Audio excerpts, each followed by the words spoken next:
Welcome back everyone.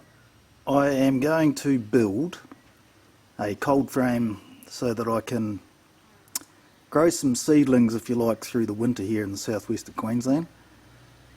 Just so I can get a head start on mainly veggie and herb seeds. It's the second week in June here, which is in the southern hemisphere our winter.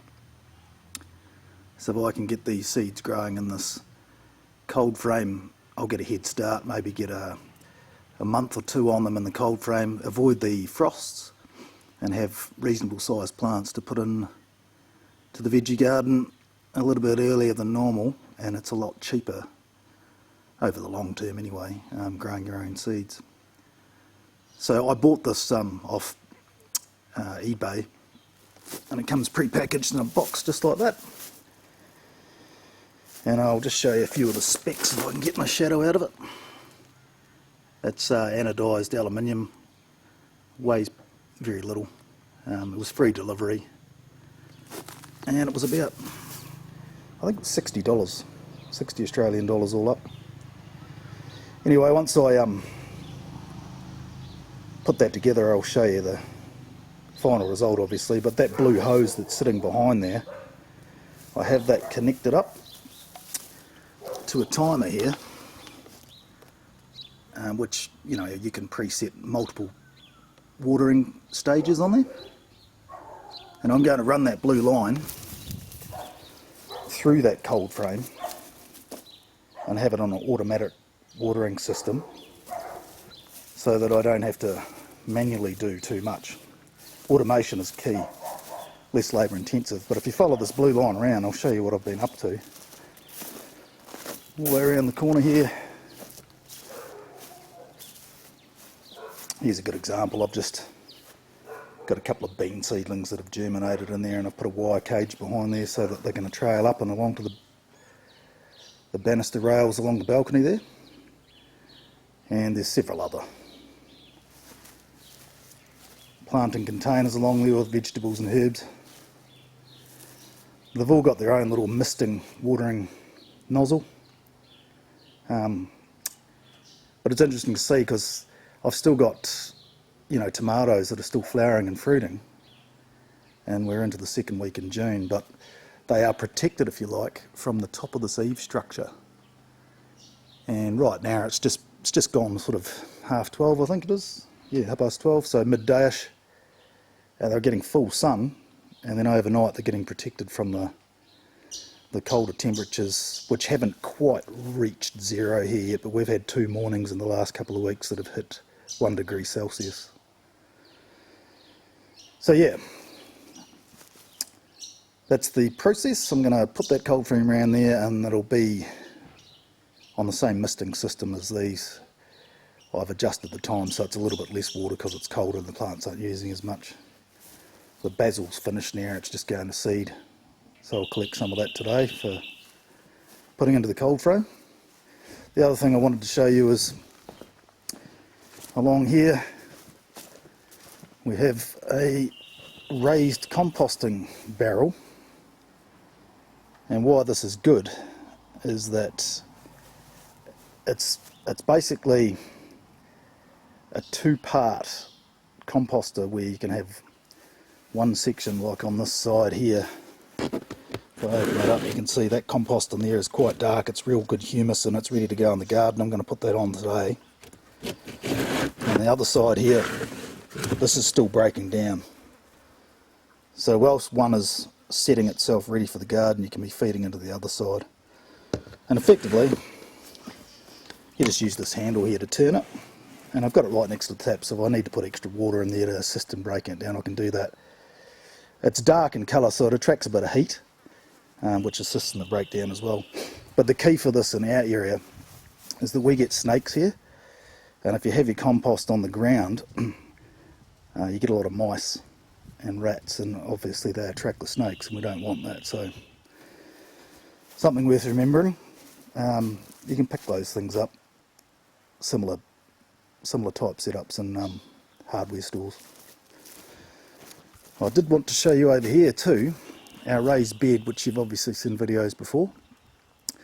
I just removed one of these large beech trees that was hard up against the watering tank, and I've left one, so I've still got some shade over the garden. But these are semi-deciduous, these trees, so you get a lot of seeds and a lot of leaves falling on top of the netting on the raised bed.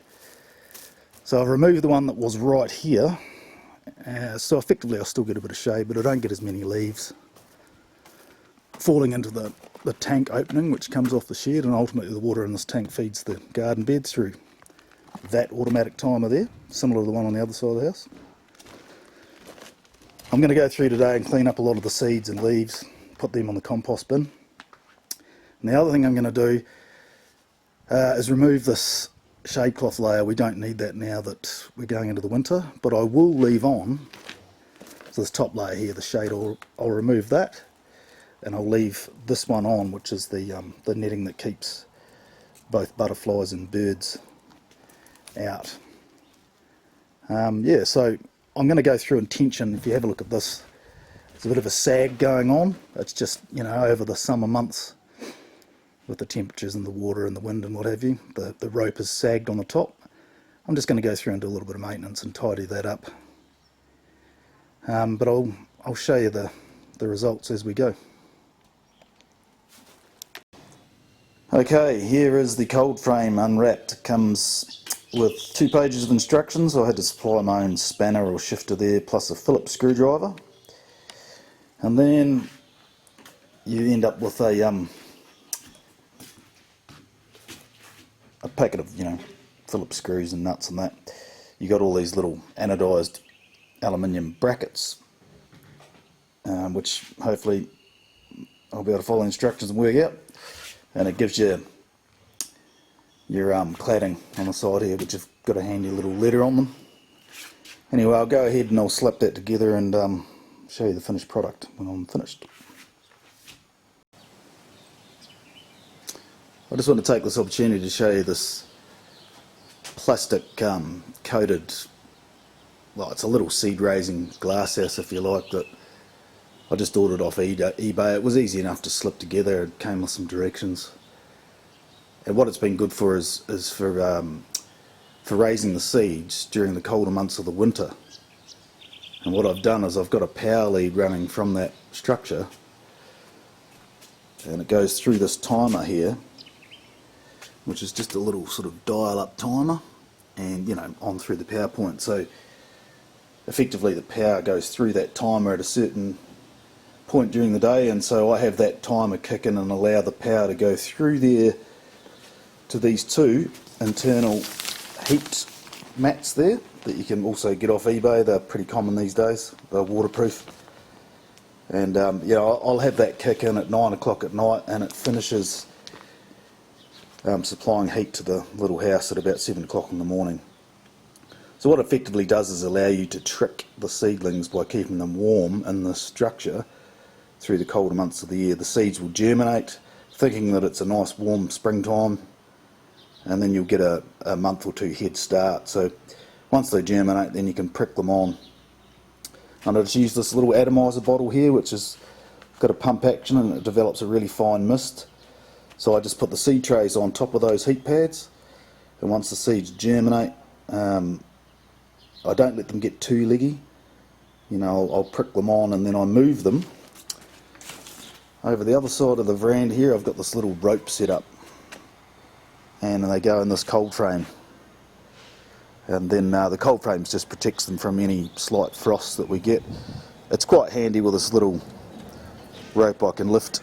So at night I can close that down, and during the day I can just open it up for ventilation, because that gets direct sunlight from about where we're located, about 9 o'clock in the morning through to 3:30, 4 o'clock in the afternoon, and it can get quite hot.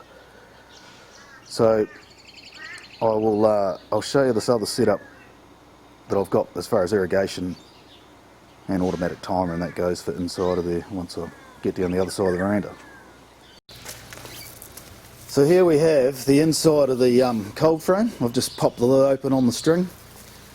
I've got a watering can there full of water that I use because I check these daily just to see that even distribution of water's getting around the seedlings. I've lost a couple of marigolds down there in tubes due to the heat coming in hard into this side. But apart from that, things are doing really well. So today's job is to plant out the brassica seedlings, because obviously they can tolerate a cooler temp. We're getting down to 1-2 degrees Celsius here at the moment. Haven't really had a hardcore frost as such, but you just can't trust this time of year.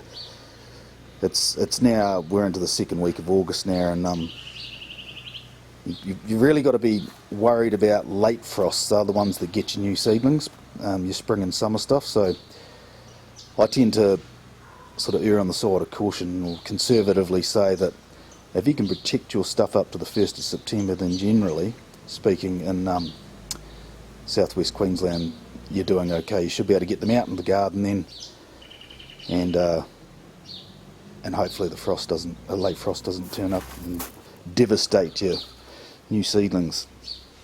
But anyway, that's the idea. So you can see this hose I've connected through the side. I just drilled a hole through the side there. That's a one-way stopper, so there's no water that can come out, but if I do want to connect another hose line into there, I'm able to do so. And it just goes through, and all I've done is placed a spraying dripper there where my fingertip is, and I've got this on a timer running through this main irrigation line here, which is just a normal tap, a household tap. And you can see that's it there. It's got 2 outlets, an A and a B. I've got the little cold frame on B, and at the moment it only gets watered for 1 minute once a morning at 7 o'clock.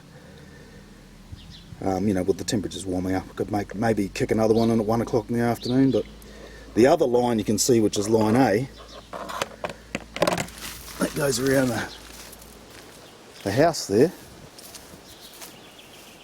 and it connects along the front of the house to all of these garden tubs that I've got mainly vegetables and herbs in. There's a couple of flowers in there, but we've been grazing, if you like, off those from last summer and right through the winter time. And the wooden boxes that I've built in the shed are going to go in this section here, and eventually I'll plant some of those seedlings you've just seen in the cold frame into those, and they'll carry us through the spring and summer. And I'll show you that later. I'm just getting some of this compost out of this round circular compost bin that I was showing you before. I just want to show you the quality of it. That's pretty much everything organic coming out of the kitchen, including coffee grounds and leaves and lawn clippings and vegetable scraps and stuff. And in the bucket it goes, and then all I'm doing is giving a good serve, which I'll show you over here, onto the actual bed.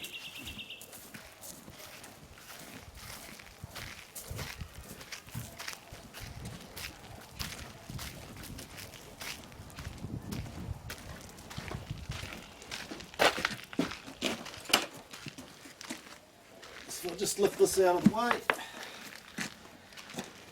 The last time I applied some of the compost, I can cover about maybe two metres squared at a time, just from each side of that bin. I got up to here, and on this end, I didn't quite have enough, but I'll be able to finish it off this time around. So all I'm doing is putting a good dollop in the areas that didn't receive it. I don't dig it in, because the automatic watering system and the insects and stuff do it all for you. It's a bit of a no-dig policy, but I can tell you this stuff is incredible. If you think these plants look strong now, you wait for a couple of weeks, they just pick up. What's really good about this is it's highly organic, obviously, and it's just humus. The moisture content's perfect, but the bore water that we automatically have in the ground here in the southwest it's actually quite highly alkaline. So this is quite acidic. It's a great neutraliser, but I just wanted to show you that.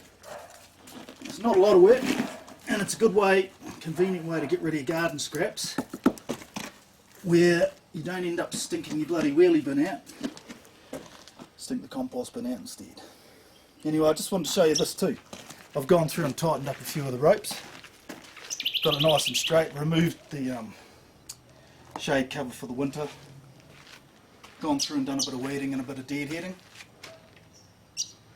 And yeah, we'll kick it off and I'll talk to you again once I start building the cold frame around the corner. Thanks.